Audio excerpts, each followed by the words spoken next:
Hello, everybody, and welcome to another episode of the She Is Unleashed podcast. I am a little displaced today, so y'all excuse me. I'm doing the whole virtual background and everything, and the headphones because I do not have my microphone. And y'all, this podcast is always raw, real. So, apologies. I just hope that the audio is coming out clear. So, welcome to the She Is Unleashed podcast, episode 5 of season 6.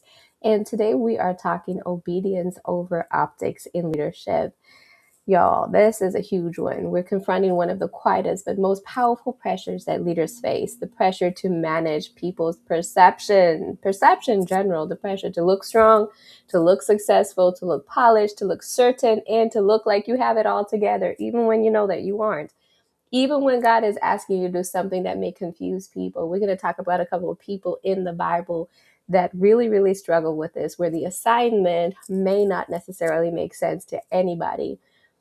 When God is asking you to do something that may reduce your visibility, where God might be calling you into seclusion, into isolation, into withdrawal, into secrecy, into hiding for a season, when God is asking you to do something that may not make sense to the public opinion, because why pull back when you are growing, when you're making money, when you're doing all the things, when you're becoming well known and visible and all those things, when God is asking you to do something that may cost you your image.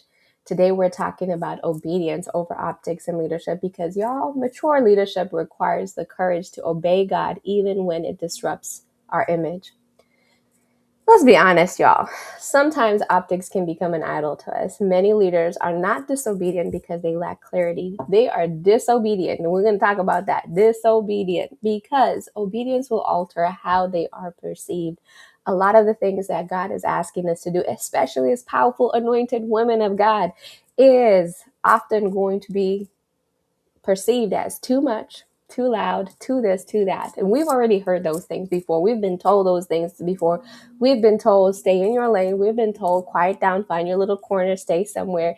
And here's the thing, a lot of our trauma from those experiences may cause us to shrink back and be hesitant in our obedience. And hesitation, y'all, is still disobedience because God requires us to move and do the things He's calling us to do. We're afraid often of being misunderstood. I've been there, done that, got the t-shirt and some. And I know you have too, being misunderstood, being judged, being criticized, looking like you are inconsistent because you keep on doing things and then pulling back, doing things and pulling back. People may look at you, you're afraid that you're going to be seen as inconsistent and unpredictable, like you don't know what you're doing.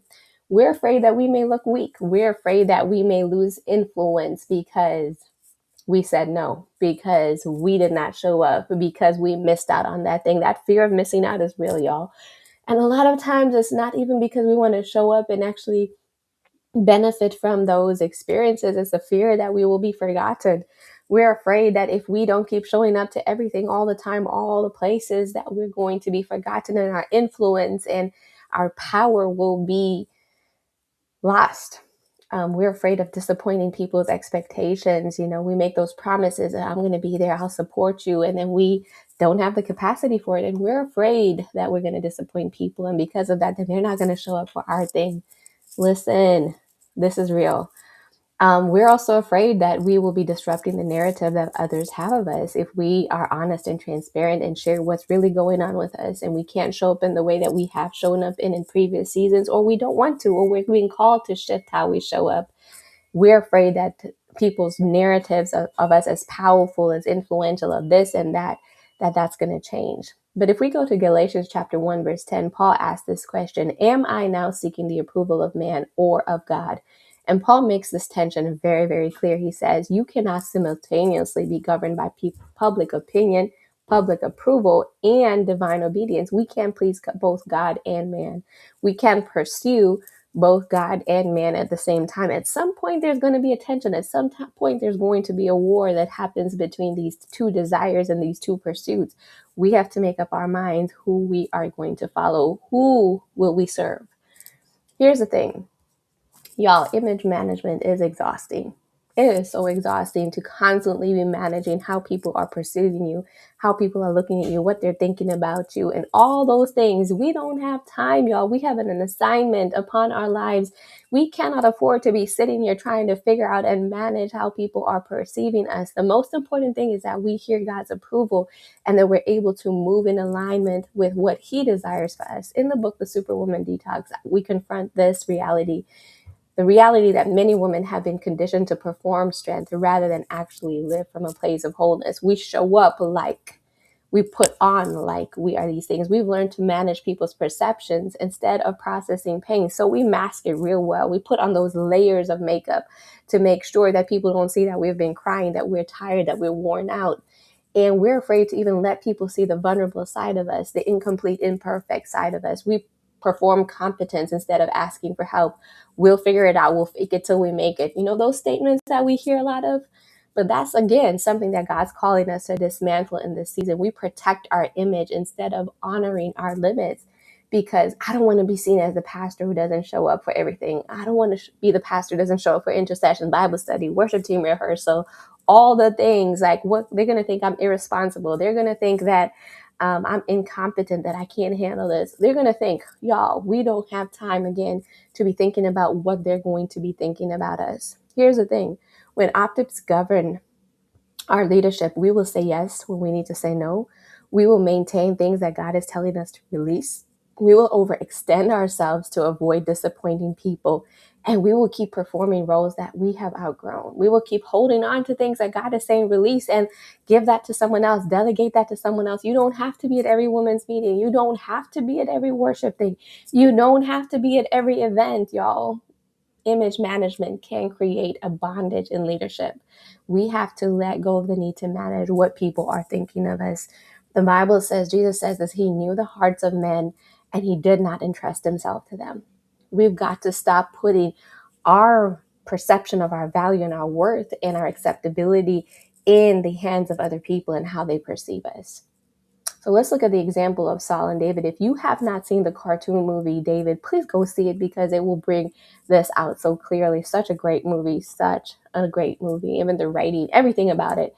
So here's the thing. Saul valued optics over obedience. In 1 Samuel chapter 15, Saul partially obeys God. And when Samuel confronts him, this is what Saul's response is. He says in 1 Samuel 15, verse 30, he says, "Honor me now before the people, and then you can do the correcting later."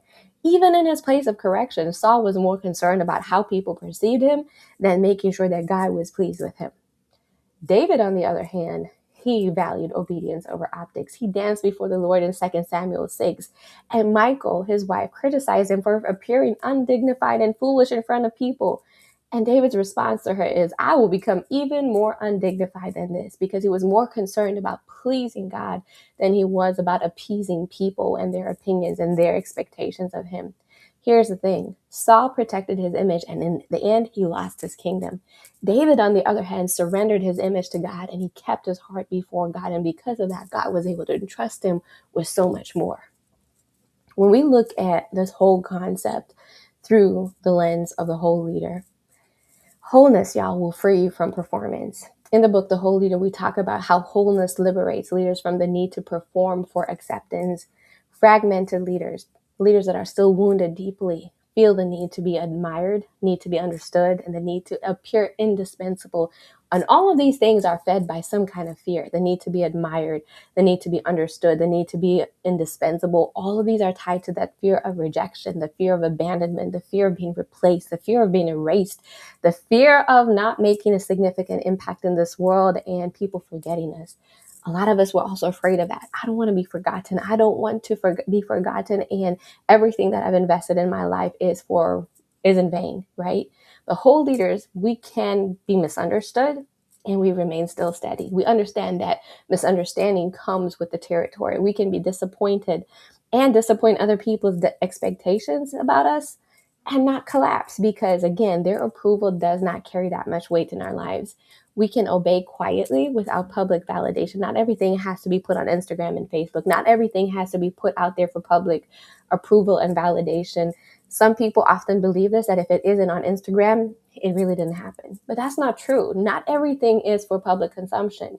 The more whole you become, the less controlled you are by people's perception of you. When we look at it through the lens of She's Unleashed, true freedom requires detachment from approval. We cannot be unleashed while we're still chained to people's approval. A lot of women aren't bound by the lack of opportunity, but they are bound by the fear of being judged by people, the fear of disappointing people, the fear of not meeting people's expectations, and the fear of looking like they failed. Listen, sis, if people's perception of you controls your obedience, they have more influence over your life and more voice and more power in your life than they should. Nobody should have that much power. No one should have that much influence. No one should have that much say in your life. If their perception of you is going to determine how you obey God, when you obey God, and should you even obey God, then you need to evaluate what position, what role they are playing in your life. As we look at this whole concept of optics over obedience or obedience over optics, let's look at it through the framework of HEAL. Alignment will often require public misunderstanding. Let's talk about that for a second. Alignment will require visible shifts in your life. When you align with what God is asking you to do, you may be required to step back from things that people expected you to maintain. You may change direction very publicly. You may close doors that others thought were successful. You may rest when others expect production. None of this looks good in the eyes of people, but it is what God is leading you to do in this season. So important. So important. What is God requiring of you in this season that may often challenge what people think you should be doing right now? Alignment will often look confusing to people who only understand your previous season. When you lay something down or delegate and give it to somebody else, when you say close something down that people don't understand. I mean, this was doing so good. It was benefiting all of us. It looks like it's thriving. It looks like it's doing good. Why are you shutting it down? I'm obeying God. This is what God said. And I've been in those seasons where people didn't believe that it was benefiting, that something I was doing was benefiting them so much that they didn't understand it. They didn't believe that it was God leading me to shut something down. And I am learning to be able to be okay with that, even if it's misunderstood. Let's look at the life of Noah for a second. God told Noah to build something that was unprecedented in a season with no visible evidence, under public scrutiny. He literally was building this thing in front of everybody, y'all. And they were making fun of him. They had all kinds of opinions about what he was doing. There had never been rain before. A boat had never been built. What are you building, Noah? Why are you building it? And who the hell do you think you are? I'm sorry, y'all. But for real. You think you hear from God, we think you're just loco. You lost your whole marbles right now. But here's the thing. He chose to obey God and follow God's blueprint when it made absolutely no sense. Obedience will rarely look impressive before it becomes evident. A lot of the things God calls us to do will make no sense to anybody. So we have to be willing to be misunderstood. We have to be willing to be judged and criticized. We have to be willing to go against the flow if we are meant to be history makers, change makers, people that partner with God to literally shape the course of history. You can't do that with God while you're still trying to please people and still trying to fit in. People that fit in and try to fit in will never change anything. Whew. So let's go to this last component, y'all. Going back to that decision discernment grid that we talked about last week, how do we choose obedience when it costs us our image? Here are some questions that I would like to challenge you to ask. When obedience threatens your optics and how people perceive you, ask yourself these questions. Number one, am I resisting the instruction because God has not spoken, or because people may not understand me following what God has spoken? That's question number one. Number two, am I protecting wisdom? Because sometimes we hide behind that whole concept of wisdom, right? Especially as women of faith, we use that whole wisdom and discernment thing quite a bit. But let's ask, let's be truthful, let's be honest, let's be completely authentic. Am I really protecting wisdom, or am I protecting image? Is there something that I'm guarding? Is there something that I'm guarding that God is asking me to dismantle and let go of? That God is saying that chapter is closed, that we're moving on from that. Is it really me protecting wisdom, or am I protecting a certain image? Number three, if no one affirms this decision, will I still obey God? And number 4, am I willing to go alone? And number 4, have I confused visibility with validity? Have I confused visibility with validity? Not everything that God asks you to do will make sense to everyone watching. Can I say that one more time? Not everything that God asks you to do will make sense to everyone watching. Y'all, may we be free from the need to be understood. May we be free from the need to be understood. Here's the maturity in aligned leadership. We can be misunderstood and still obey God. If we can get to the point where we are free from the need to be understood, we will be free to obey God. We can be questioned and still obey God. We can be criticized and still obey God. We can be misread and still obey God. We can be underestimated all day long and still obey God, because again, we recognize it's really not about us, but it's about God in us. It's about His power. It's about His ability to move in and through us to do the unspeakable, the unimaginable. It's about us being obedient and available to God, y'all. And when we do that, we will see God move in ways that we have never seen Him move before. Listen, sis, because your obedience is not governed by optics, God can use it. Because you're not concerned about being pleasing to people, but more so pleasing to God, God can use it, and God's going to do some remarkable things to you. Listen, when your obedience is not governed by optics, it is governed by alignment to God. Alignment to His will, alignment to His plan, alignment to the assignment of God upon your life.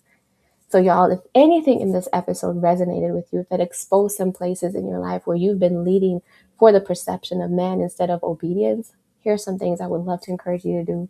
Join us in the She is Unleashed Collective, where we really talk about these things in depth and we go in like it's personal, y'all. We will challenge every single thought, every single perception, even your hesitation.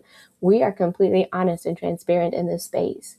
You can also join us for the Whole Leader Intensive, which is a half-day workshop where we just go into the concept of being a whole leader.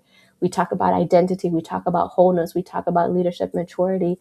Or you can join us for quarter 3, 42-day build reset, as we again go into that space of rebuilding rhythms and patterns that help you build the internal capacity to sustain the thing that God is building in and through you in this season. And finally, keep your eyes out for the Breathe Experience, a time to heal, a time to build, that is coming later on in this year. Y'all, this is a space for leaders to release pressure, to hear clearly, and to return to a God-centered existence, one where rest and peace and grounding is absolutely core and essential. Our grounding, our rootedness in God. And if you go to our website at www.destiny-connections.com, you will find a whole bunch of free downloads, transformational tools, and the opportunity to pre-order the Whole Leader book and workbook that is coming out real soon. Y'all, all of the links are available in the show footnotes, and you can go ahead and contact us there. If you need some help and support in this season, y'all, go ahead and also book a 50-minute free consultation. Let's connect. Let's talk. I would love to know how I can support you in your journey. As we wrap up today, here's something I want to leave you with. Obedience will sometimes cost you the applause of people. It may cost you your explanation. It may cost you your image. But if the price of approval is disobedience, it is way too expensive, because leaders who are fully and truly unleashed are not governed by optics. They are governed by obedience to the one that created them, the one that made them, to one to whom they owe their entire allegiance. I pray that this blessed you. If it did, please like, share, comment. Let somebody know that they need to be connected to the She's Unleashed podcast. God bless you, and see you on the next episode. Take care.